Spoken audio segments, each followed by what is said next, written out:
Hello.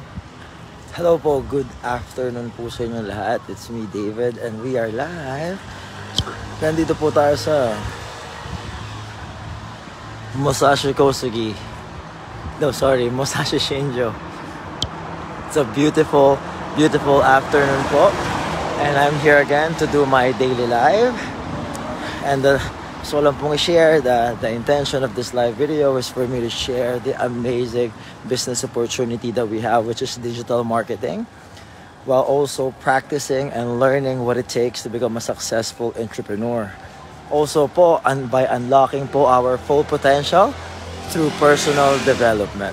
So if you guys are looking for business opportunity, you guys are in the right video. If you guys are looking for other source of income, you are in the right video. And if you are looking for mindset shift or something that you can work on your improvement every single day, you came in the right video. Well, because those are my goals, and I also want to help people achieve their goals as well. So yun po, isang magandang hapon po, and actually ngayon po ay naglalakad ako papuntang 7-Eleven. Napakaganda po ng araw na to.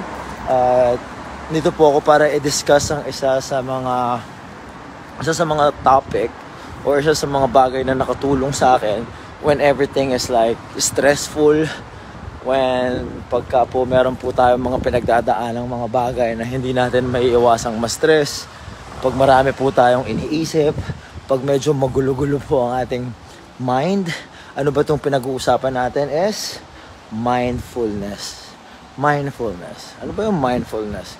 At first, it really took me a long time to understand mindfulness, because ako yung tipong tao na parang tinatanong ko dati sa sarili ko, totoo ba yan?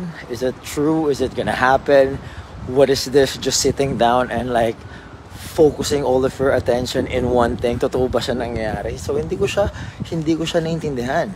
And isa sa mga nakatulong sa akin dito is just by actually doing it. If you actually take time to understand and learn mindfulness, it is such an amazing tool. Very powerful po siya. Ang mindfulness po kasi, kung iisipin natin, is not just about meditation. Kasi di ba pag sinasabi natin meditation, nakaupo, and just looking at one thing, hindi lang po yun. Marami pa pong dynamics ang nangyayari when we are doing this mindfulness. It's all about like awareness. You are aware of the happenings around you, pero hindi kayo nagre-react. Yun po yung pinaka-explanation na magagawa ko, is just sitting down and just accepting what it is. What it is. Kung ang iniisip ng utak mo is ganito, just accept it. If they are stressing about something that had happened in the past, just acknowledge it, that your mind is thinking about it, and let it go. If your mind is stressing about something in the future, just acknowledge it and let it go. So ganun po yung ginagawa ko. It's just actually just becoming more accepting of your mind, because yung pong utak natin, ganun po talaga ang ginagawa niya. Mag-iisip po siya sa future, babalik po siya sa past, mag-aalala po tayo sa present, mag-iisip po siya sa future, magbabalik na naman tayo sa past, paulit-ulit po siya. Ganun po ang normal na ginagawa ng ating brain, because that is what it is designed for. Kung babalik po kasi tayo dati, nung hunter-gatherer days, yung mga panahon na wala pa pong civilization, nakakatulong po ang overthinking at nakakatulong po ang pagiging maingat nung time na yon. Kung meron bang tiger dyan nakakain sa akin, kung meron bang dinosaur nakakain sa akin dyan, kung meron bang, alam mo po yun. So, yun po yung pinaka-general thing ng ating mind. Ang ginagawa po ng mindfulness, we are controlling our thoughts. We are accepting what it is, and we are becoming at peace with it. So, bibigyan ko po kayo ng 4 benefits. Kung ano ang makakatulong dito sa mindfulness, kung ano ang benefit na inyong mararanasan when we are doing this mindfulness. So mindfulness first, number 1, ito ay isa sa mga pinaka na naranasan ko is number 1 is it reduces my stress. Nakakapagtanggal po siya ng stress. Nung una kasi hindi ko siya maintindihan eh. Like I said a while ago, yung mind po natin, usually kasi iniisip natin yung past, Iniisip natin yung future, yung mga bagay na hindi pa nangyayari. Iniisip natin yung mga bagay na nakakakaba, yung mga bagay na we do not know if it's gonna happen or not. So it's causing our body stress. When you are practicing mindfulness, you are allowing yourself to think that way.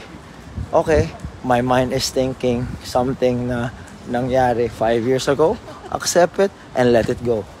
Okay, my mind is thinking something about stuff na hindi pa nangyayari. Just accept it and let it go. Yung po kasi it's just basically just accepting kung ano man yung nangyayari sa mind mo and not reacting on it. Huwag po kayo mag-react. Ganun po yung pinaka-sense ng mindfulness. You are aware. You are aware of what it is that your mind is telling you, but you are not reacting on it. So, pangalawa po, it improves focus and productivity.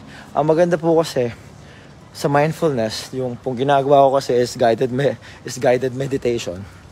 What I do is, I focus everything on my breathing. It really helps on your focus. When you're focusing, breathe in, and then breathe out. Siya po yung nagiging anchor. When I say anchor, pag po gumagalaw po yung mind natin, nag-iisip ng future, nag-iisip ng past, what I do is go back and focus on my breathing. It helps you center po your being and center your alignment within your thoughts. Yun po ang natutulong niya. Because mahirap po maging productive pag wala po tayong focus. And mindfulness is helping with the focus. And the number 3 po is, we make better, it enhances decision making. It enhances decision making because minsan po kasi nagde-decision tayo when we are stressed. Nagkakaroon po tayo ng mga radical decision pag nai-stress po tayo or namamadali natin yung lahat ng mga bagay na within our decision making. In practicing mindfulness, you are actually taking a step back and relaxing first before you make rational decision. Ayun ang pinaka napansin ko po sa meditation. It's actually helping me to like, ooh, today I'm really stressed. I'm not gonna make this decision first. I'm gonna wait for it, let it pass, and then make your decision. Yun po ang natutulong ng mindfulness in decision making. And the fourth one is, we are actually becoming more creative and innovative when we are practicing mindfulness because we are directing everything to our mind. Mas lalo po nating iniintindi ang ating mind kung ano ang kanilang sinasabi sa atin, and we are just letting it be, and then you are going to feel relaxed, and pagka po relax tayo and hindi po tayo nagre-react sa mga sinasabi ng ating mind basta-basta, then we can be more creative. So yun po, no? It's really hard to explain something that is really something that it's deeper than my words. Mindfulness po is such an effective tool. I really do encourage everybody to at least try mindfulness 10 minutes every day. I have this app, it's called Headspace. Is a paid app.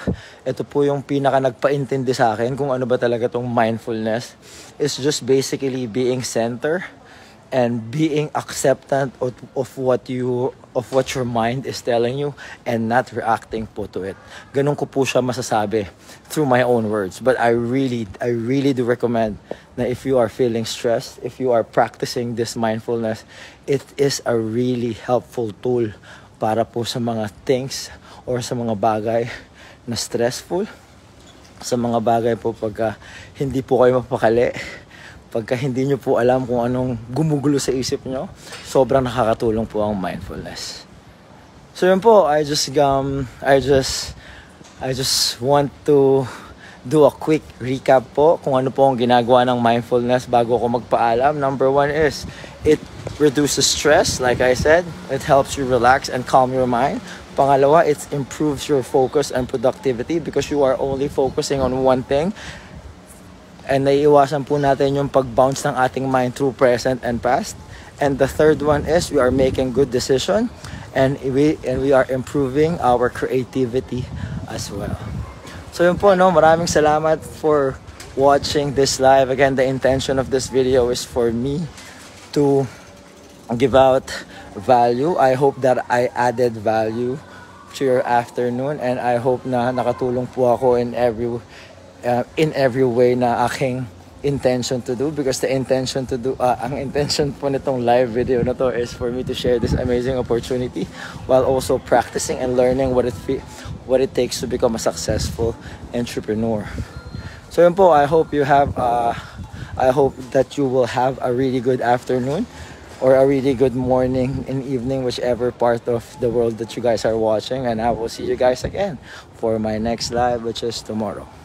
Maraming po salamat sa oras nyo. I'll see you guys again tomorrow. Peace. Thank you.